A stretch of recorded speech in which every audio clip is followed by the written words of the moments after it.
Hi everyone, my name is Marcus and you're watching the Reef Nerd YouTube channel. So as many of you know, I'm well and truly into the process of going through a massive upgrade on my system and replacing the system behind me with a much bigger one. Now part of that process is going to be getting new equipment to be able to handle a much larger water volume that I'm going to have.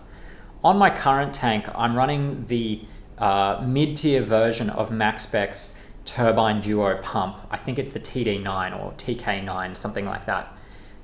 And what I had planned to do was continue with that very successful pump, in my opinion, that's run really well, except upgrade it to its big brother, the TK or TD12. A great thing about the turbine duos is they have dual outlets, so you can have one outlet for your main return and then another one for the manifold. And that was a great plan, and I had fully intended to do that. That is until opportunity presented itself. And the opportunity that presented itself to me was this. Now, for those of you who don't know what this is an Abyzz A200. And if you don't know your pumps very well in the aquarium scene, Abyzz is the Ferrari. They are the absolute top of the line pump you can possibly get. They have a reputation for being insanely powerful, insanely quiet, and having absolutely rock solid reliability. They have a 10-year warranty. They also have a reputation of being insanely expensive, and a brand new Abyzz pump was always going to be outside of my budget. However, the opportunity came along to pick up a second-hand one, and it's still pretty new. It's got 8 years left on its warranty, and I got it for a really good price, so I couldn't pass that up. So nothing against the MaxSpec turbine duo that I was going to run, but Abyzz is just a whole nother level. Now obviously this pump has been running in a tank. It is pretty filthy, covered in coralline, and I want to go through the process with you guys of completely disassembling this pump, cleaning it, showing you exactly the process I'm going to go through, and giving you some really detailed insight into the inner workings and bits and pieces that make this the Ferrari of pumps. So come along for the journey. It's something you don't get to see every day, the inner workings of an Abyzz A200. Alright, now all you need to disassemble one of these is a standard, I think this is a 4mm Allen key. Everyone should have one of these lying around. And there's just a series of titanium screws around the front plate that we need to unscrew. So let's get to it.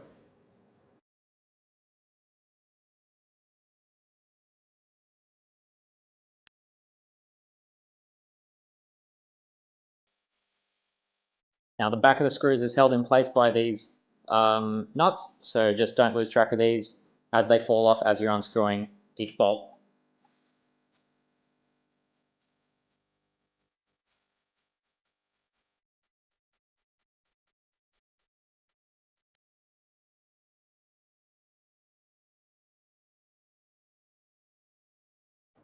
And there we have it, 4 titanium screws with 4 titanium bolts what hold the faceplate in place. And as you can see here, there's this big orange O-ring, and this is the big orange impeller that is connected to the main shaft. Now this is all pretty dirty, but I'll be going through the process of cleaning it once we finish disassembling it, but let's crack on. So now that we have removed the faceplate, or the volute, I think, as it's technically called, we can put that aside. The next step in disassembly is to remove the entire bearing and motor unit, and that comes out in one piece. Now there is a titanium screw that holds the impeller, that's this orange part here, in place, but we leave that in place until the entire unit is out. And removing the entire unit is surprisingly easy. All you need is either 2 flathead screwdrivers, or in my case 2 butter knives. Don't tell Jasmine. Now what you do is you just gently place them behind the impeller on either side like this, and you apply equal force on both, and like that, just pulling back gently, and as you can see, the whole unit just pops out like that.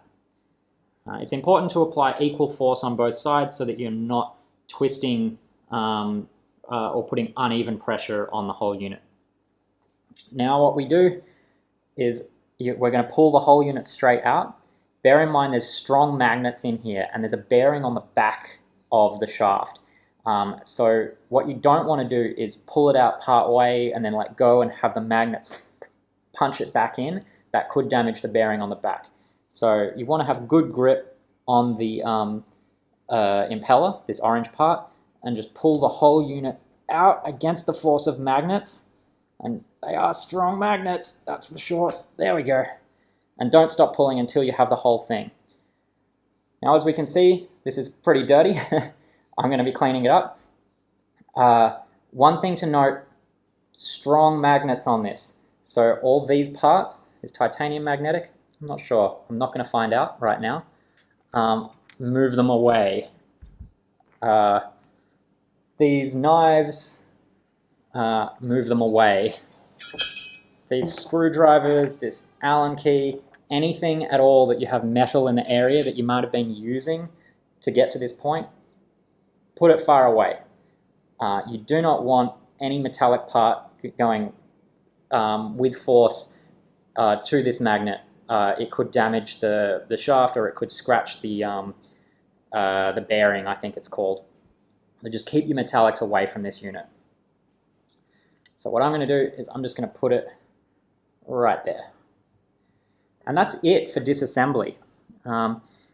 You can disassemble it further if you really want to get to the back bearing, but it's highly unlikely you would need to do that.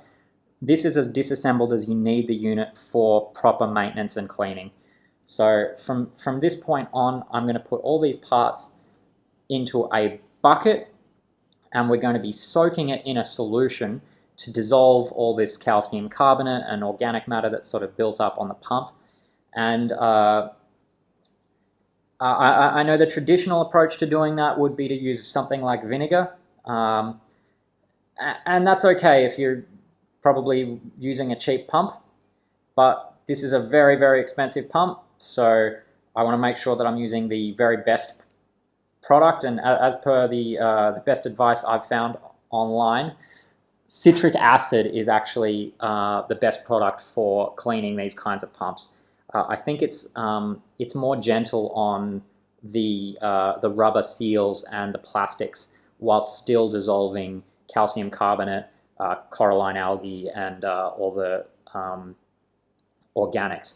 Alright, so as you can see, I've just given the pump and all of its parts a very light scrub, or not even a scrub, I didn't even use a brush, just my hands with rubber gloves, just to get off the bulk of that organic matter that was sort of just coating most of the parts. It was, let's call that gunk.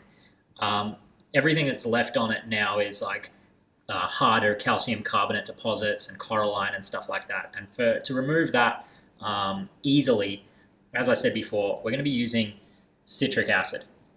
Now this is far safer long-term pumps than vinegar, which can have some undesirable effects on certain plastics and certain components of these pumps. So for something like an Abyzz, you definitely want to play it on the safe side, or in fact even a cheap pump, because this citric acid here cost me like $2 at the supermarket. So it might even be the same price or cheaper than vinegar. The quantity or ratios of what you want isn't actually that important. It's from the research that I've done, citric acid is perfectly safe to use in really any concentration within reason. Essentially, it gets consumed, or the acidic part of it gets nullified as it goes through the process of breaking down calcium carbonate deposits. So if you can go on the side of caution and not use very much, and then if you find that it hasn't gotten rid of all the calcium carbonate deposits, well then you just add more. So for this bucket of, I've used RO water, but you could just use tap water. I'm going to add, I'll start with about half of this. There we go, adding it to the bucket. And you can see that bubbling happening straight away, and that's the acid dissolving the calcium carbonate. Now I'm going to let this soak for, I don't know, let's let it soak for about an hour, and then I'll check on it, see if it needs to soak for a little bit longer. I'm just going to go get a spoon and give this a bit of a stir to just help it along.